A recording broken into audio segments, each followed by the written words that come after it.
Josmar Reynaldo po, kaninyong amin.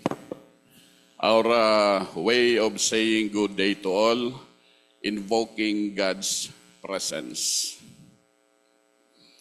In Iriga City, a guiding principle shapes every decision. Ida mawatak, ida matagak, or no one is left behind. This is more than a slogan. It is a commitment to ensure that progress reaches every family, from the city center to the farthest barangays, from farmers to indigenous communities. Known as the Conscience of Bicol and City of Springs, Iriga was inaugurated as the third city of Bicol on September 3, 1968. It spans 16,712 square hectares with 36 barangays and a population of 115,306. Our economy centers on agriculture, trade, commerce, industry, and ecotourism. Multiculturalism runs deep. Around 12,000 people, indigenous people, from 21 tribes situated in 18 barangays. Guarding our heritage, yet historically left on the margins of development. From the time I assumed office as mayor, I committed that no one would be left behind, ensuring IP families have a voice, access to health, education, livelihood, and respect. This is not charity. It is justice and equity. Inclusivity must extend to youth because Iriga's future depends on them. Before 2023, the city faced urgent challenges.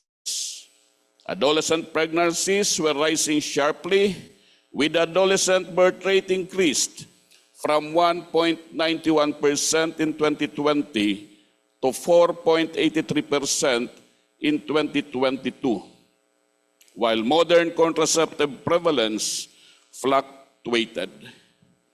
Health resources were stretched. Only 3 physicians, 22 nurses, 22 midwives, and overstretched barangay health workers serve our population. Maternal services improve, but adolescent reproductive health lag. Stigma, distant services, and fragmental local implementation left many young people vulnerable. My response to these realities is deeply personal. My journey as a public servant began in 1985 as kabataang barangay councilor, barangay kagawad, kapitan, provincial board member, vice mayor, and eventually my present position. All public service office that I held are grounded and seen the plight of common Irigaeños. Early experiences in my native barangay, San Francisco, witnessing children running barefoot and young mothers carrying babies in fragile homes, taught me that poverty is not just lack of money, it is lack of opportunity, choices, and hope. Policies alone cannot change lives. Services must reach homes, hearts, and minds. This conviction has guided me ever since. We knew that addressing adolescent pregnancy and improving reproductive health required more than budgets or policies. It demanded innovation, partnerships, and courage. On July 23, 2023, Iriga City joined the Challenge Initiative. Assessments by TCI and the Swillig Family Foundation confirmed our potential to implement high-impact practices for family planning and youth health. We strengthened leadership through Executive Order Number 20, Series of 2023, creating the City Leadership Team, whose composition involves KLGU offices and national government agencies and other stakeholders. Listening came first through consultations, barangay dialogues, and youth and IP engagement. We identified priority solutions. On September 30, 2023, we formally joined TCI's Next Gen cohort with the signing of a Memorandum of Understanding. Present with me were DOH Representative Dr. Ray Millena, RD Joyce de la Paz Silvano of Commission on Population Development. She is here. Our City Health Officer, Dr. Ronald Periña, Mr. Glenn Bed Benablo, former TCI Chief of Party, and our City Leadership Team members are present today.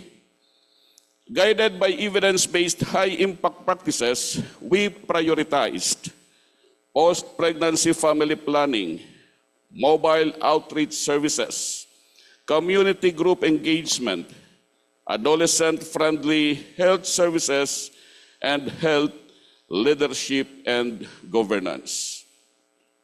Together with SWILIG, CPD, DOH, Pag-asa Youth Association, and Sangguniang Kabataan, we expanded youth-friendly services, introduced peer-to-peer counseling, trained health staff in cultural sensitivity, built referral systems through the information system on delivery network, integrated comprehensive sexuality education, and scaled mobile family planning services to remote and indigenous people communities.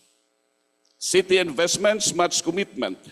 Maternal care and family planning budgets rose from 601,643 in 2022 to 2.27 million in 2023, alongside widespread capacity building and strengthened governance through the local health board and field health information system. Signs of transformation are clear. Services, once distant, are now accessible and welcome. Adolescent birth rate declined from 28 to 13 per 1,000 live births from 2020 to 2024. Demand satisfied for family planning rose to 58%, and the city's race, or the reflection and action to improve self-reliance and effectiveness score increased from 61% to 96 from 2022 to 2025. These numbers mean more young women staying in school, more families planning their future, and a healthier, inclusive Iriga City. This journey is far from over. Real change is about transforming people, leaders, and communities. In Iriga, we have shifted from top-down approaches to participative, consultative, and inclusive governance, listening, engaging, and valuing every voice. Guided by Ida Mawatak, we continue building a city where every young person in every barangay and culture can grow healthy, stay in school, and dream with hope. The work is ongoing, but momentum is clear. Through shared vision, strong partnerships, and unwavering commitment, we are breaking cycles of early pregnancy and inequality together. Diyos mabalos po, maraming salamat. The Challenge Initiative, Arriba, Iriga.